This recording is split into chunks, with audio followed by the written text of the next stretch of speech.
सुप्रभात। मैं Pushpa Pareek DAV school से कक्षा 5 को हिंदी पढ़ाने जा रही हूँ। हिंदी में आपके पाठ 1 है भाषा और व्याकरण। कल मैंने आपको अभ्यास प्रश्नावली कराई थी, उसी में आगे बढ़ते हैं हम।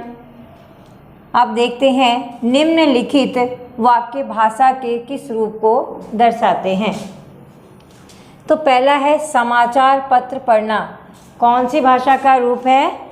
आप देखो, समाचार पत्र पढ़ते हो तो लिखा हुआ पढ़ते हो आप। समाचार में क्या, समाचार पत्र में क्या होता है? लिखा हुआ होता है और हम उसको पढ़कर समझते हैं। तो ये कौन सी भाषा का रूप हुआ? लिखित भाषा का रूप हुआ। तो आप क्या लिखोगे? लिखित भाषा। क्या लिखोगे इसमें? लिखित भाषा।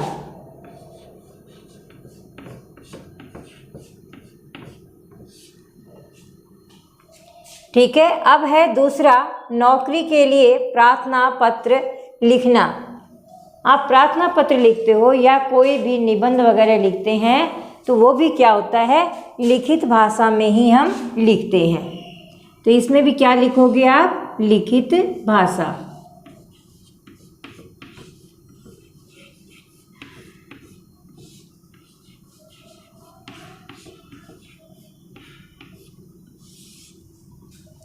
कोई भी हम पत्र है, निबंध है, कुछ भी लिखते हैं वो कौन सी हमारी भाषा में आता है? लिखित भाषा में आता है।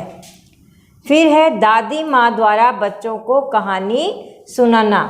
हमारी दादी माँ है जो भी हमें कहानी सुनाती है, चुटकुले सुनाती है, वो हमारी कौन सी भाषा के रूप में आता है? आपको मालूम है कि जब हम आपस में बातचीत करते हैं, बोलते हैं, तो हमारी भाषा का कौन सा रूप होता है? मौखिक भाषा का रूप होता है।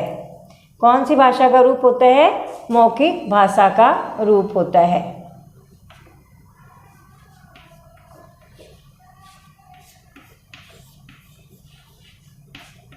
मौखिक भाषा।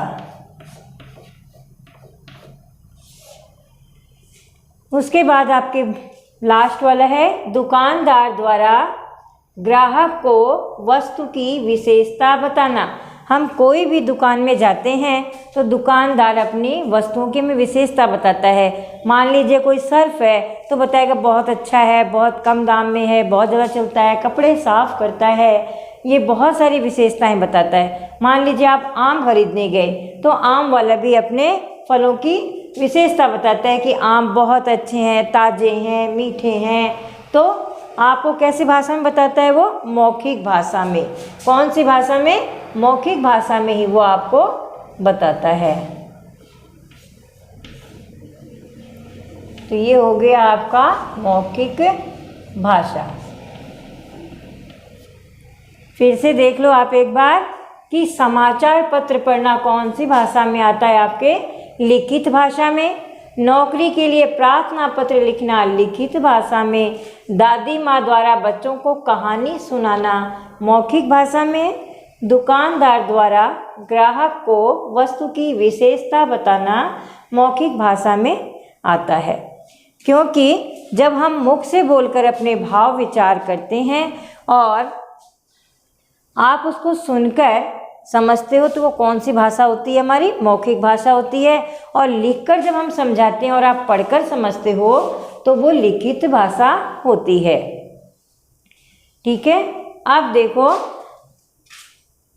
नेक्स्ट दूसरा, भारत के निम्नलिखित राज्यों में बोली जाने वाली भाषाएं लिखनी है आपको। हमारे भारत में बहुत सारी आपके भाषाएं बोली जाती हैं। तो हम देखते हैं उत्तर प्रदेश में कौन सी भाषा बोली जाती है? उत्तर प्रदेश में हमारे हिंदी भाषा ज़्यादा बोली जाती है। हिंदी। इसमें आपके ब्रज भाषा है, अवधी है और कन्नौजी है, बहुत सी भाषाएं आती हैं, किंतु मुख्यतः आपके हिंदी बोली जाती है। आपके कर्नाटक। अब है दूसरा ओडिशा। ओडिशा में ओडिया भाषा बोली जाती है या उड़िया।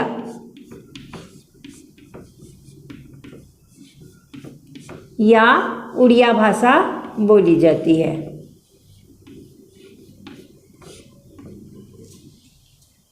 इसी तरह महाराष्ट्र में आपके मराठी बोली जाती है।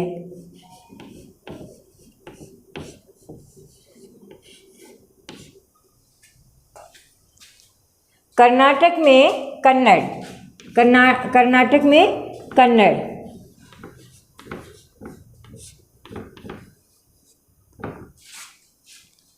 केरल में मलयालम।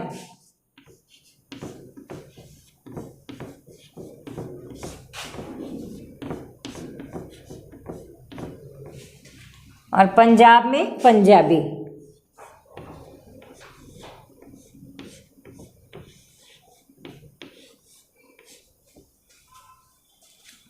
तो आपने देखा हमारे भारत में अनेक भाषाएं बोली जाती हैं,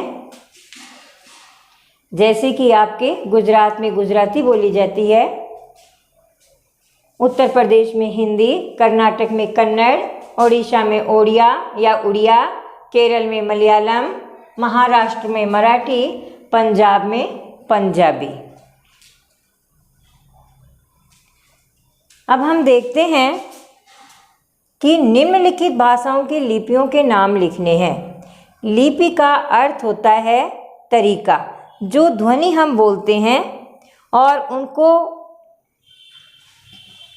कुछ जो चिन्ह होते हैं, कुछ चिन्ह होते हैं, उनको हम लिखते हैं, वो क्या होती है? लिपि। अर्थात लिखने का जो तरीका या ढंग होता है वो लिपि कहलाता है। तो हिंदी कौन सी लिपि में लिखी जाती है? देवनागरी।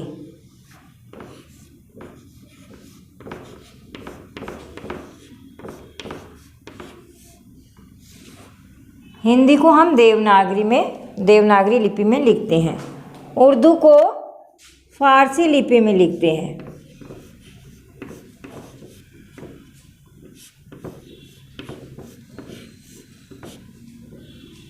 अंग्रेजी रोमन लिपि में लिखी जाती है।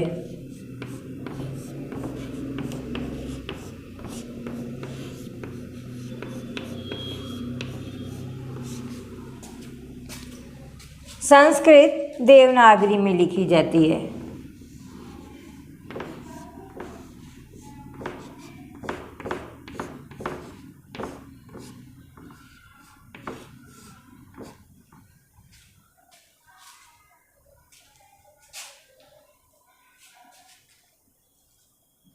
विश्व में अनेक भाषाएं बोली जाती हैं और उनकी लिपियां भी अलग अलग होती है।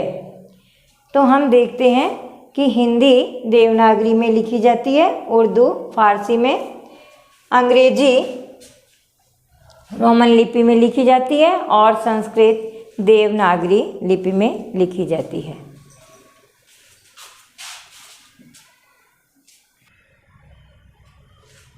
अब हम प्रश्न उत्तर देखते हैं।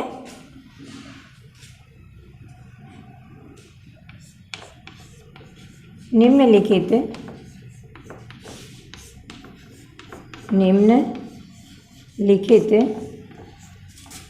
प्रश्नों के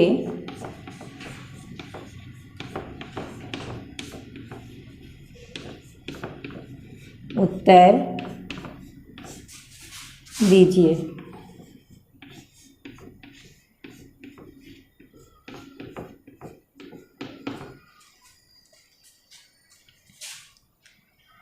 उसमें पहला प्रश्न है आपके, भाषा से आप क्या समझते हैं?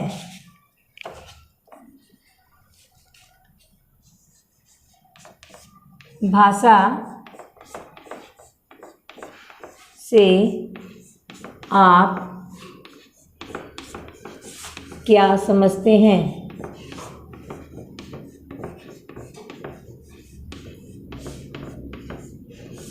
क्या समझते हैं? ठीक है, प्रश्न है आपके, भाषा से आप क्या समझते हैं? उत्तर,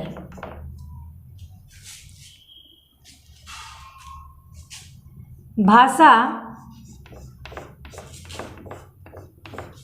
वह साधन है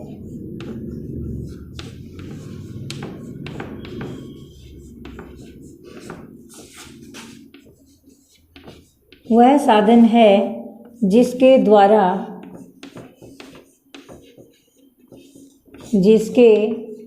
द्वारा मनुष्य अपने मन के भावों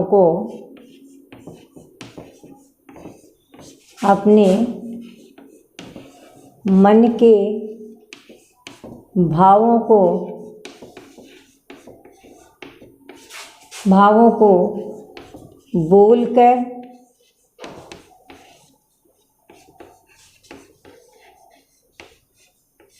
बोलकर, पढ़कर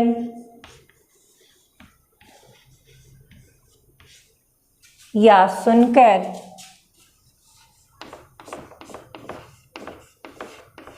सुनकर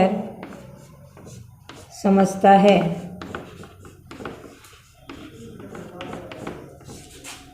तथा दूसरों के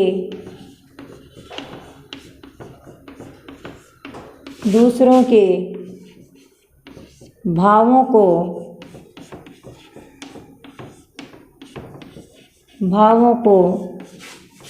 समझता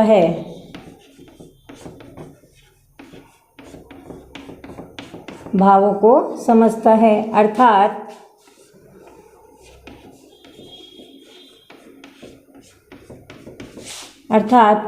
विचारों के आदान प्रदान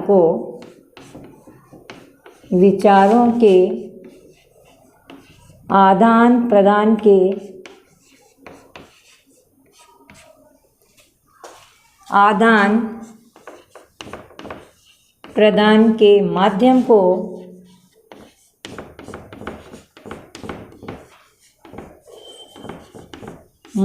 को भाषा कहते हैं।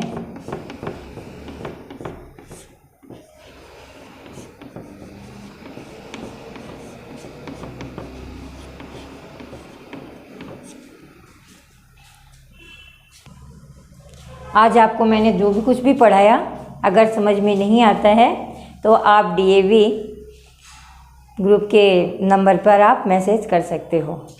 धन्यवाद।